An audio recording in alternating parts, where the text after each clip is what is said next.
99 orang itu ternyata bisa masuk surga, padahal taubatnya belum sampai ke lokasi yang ia ingin tuju. Hadis riwayat Imam Muslim. 99 orang dibunuh. Subhanallah, dia datang ke seorang ahli ibadah. Ahli ibadah ditanya, ini rajin ke masjidnya, rajin, tapi nggak rajin ta'lim. Ahli ibadah itu gambarannya rajin ke masjid, sholat jamaah 5 waktu, selalu datang. Belum azan sudah di masjid.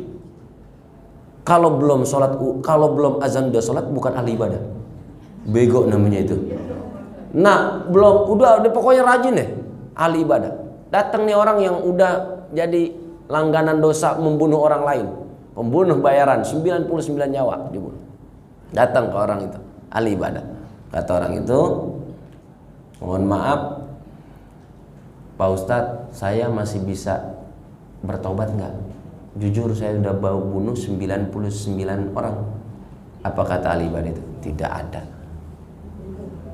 Berat dosanya, dibunuh lagi tuh ahli ibadah itu. Jadi berapa? 100.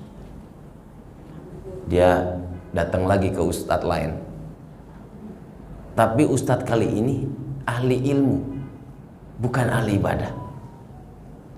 Ahli ilmu, dia tanya, saya sudah bunuh 100 orang, apakah ada peluang saya untuk bertobat? Dijawab, orang kalau ahli ilmu dijawab dengan ilmu.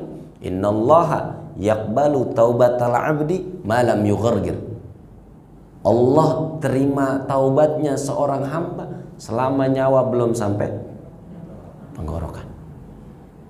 Fir'aun dulu mau taubat, sampai sempat mengucapkan waqala Fir'aun amantu bi rabbi Musa, saya beriman. Ini tapi nyawanya sudah sampai sini nih. Dia ngomong, saya beriman dengan Tuhan Musa. Kata malaikat Israel, sial dangkalan, matiin aja nih. Udah begini baru beriman ngomongnya. Nah, itu tapi udah sampai sini selesai. Nah, orang alim ini jawab kepada pembunuh 100 orang, ada peluang selama nyawa belum sampai tenggorokan. Wah, dia langsung menangis. Terus apa yang saya harus lakukan? Mandi taubat, berangkat, kemudian sholat taubat. Nah, baru keluar jalan, belum sampai tujuan, di tengah jalan meninggal dunia. Malaikat akhirnya berdebat. Malaikat itu juga berdebat, Bu. Karena malaikat punya pikiran tapi nggak punya nafsu. Pikiran ada pikiran. Malaikat itu berdebat. Hal biasa malaikat berdebat. Di situ dikatakan dalam hadis, malaikatur rahmah wa malaikatul adab. Kata malaikat rahmat, ini masuk surga karena dia udah niat dan menyatakan taubat. Kata malaikat adab, kagak, ini masuk neraka karena belum sampai tujuan, belum sempat sampai lokasi dia bertaubat, itu sudah meninggal duluan. Nah, akhirnya Allah turunin. Kata Allah pisahin, dihitung udah 50% lebih kemana jarak jauhnya dari dia jalan itu. Kalau sudah lebih dari 50%, maka dia adalah ahli surga. Tapi kalau dia belum, maka dia dihitung. Begitu dihitung, akhirnya jarak jalannya dari dia menyatakan taubat udah lebih dari 50%. Alhasil Allah ampunin dosanya dan masukkan ke dalam surga. Yaghfiru liman yasha wa yu'adzibu. Terserah Allah siapa yang mau diampunin, terserah Allah siapa yang Allah mau. Nah, makanya jangan pernah putus asa, terus dalam ketika ikhtiar bumi kita selesai, gunakan ikhtiar langit, gedor pintu langit. Allah akan bukakan. Rizki kita itu ada di mana sih, Bu? Rizki kita di langit sebenarnya. Wa fis sama'i rizqukum. Rizki itu ada di langit. Cuman cara nyarinya itu di bumi, ikhtiarnya di bumi, tapi sumbernya dari langit. Kenapa kita keluhkan yang di bumi? Kita nggak mengadu kepada yang ada di langit. Ya, yang ada di langit maksudnya Allah bukan di langit ya. Ini lain lagi akidah. Artinya kenapa kita nggak memohon kepada Allah Subhanahu wa taala untuk meminta agar rezeki kita lancar. Jadi jangan pernah membiarkan anak kita yang bertengkar karena itu adalah tanggung jawab kita. Saat kita biarkan mereka bertengkar, maka saat kita tiada, mereka akan lebih keras lagi bertengkar. Karena udah dibiasain, udah dibiarin biasa. Kita udah ikhtiar, Ustadz udah ikhtiar, udah pokoknya udah segala macam cara saya udah mau menyatukan, saya udah mau mendinginkan, mendamaikan, tapi nggak bisa juga. Doanya jangan pernah putus, Bu. Doanya Rabbi habli minas shalihin, Rabbi habli minas shalihin. Kita juga minta sama Allah, Rabbana hablana min azwajina wa dzurriyyatina qurrata a'yun. Minta supaya anak kita pada adem-adem ayem. Wah, qurrata a'yun itu enak dilihat mata, nggak ada yang berantem, ada perselisihan cepat selesai, ada perdebatan cepat bisa kelar semua. Nah, ini qurrata a'yun, enak jadinya dilihat. Wa ja'alna lil muttaqina imam. Tapi kalau kita putus asa, ya sudah, berarti nggak ada harapan lagi. Maka senjatanya ada di doa saat ikhtiar kita sudah semaksimal mungkin. Nah, itu. Cukup? Ada lagi? Silakan.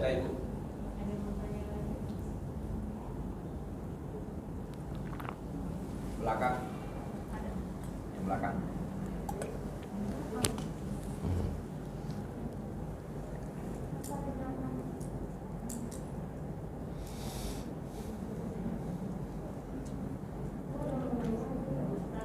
Ya.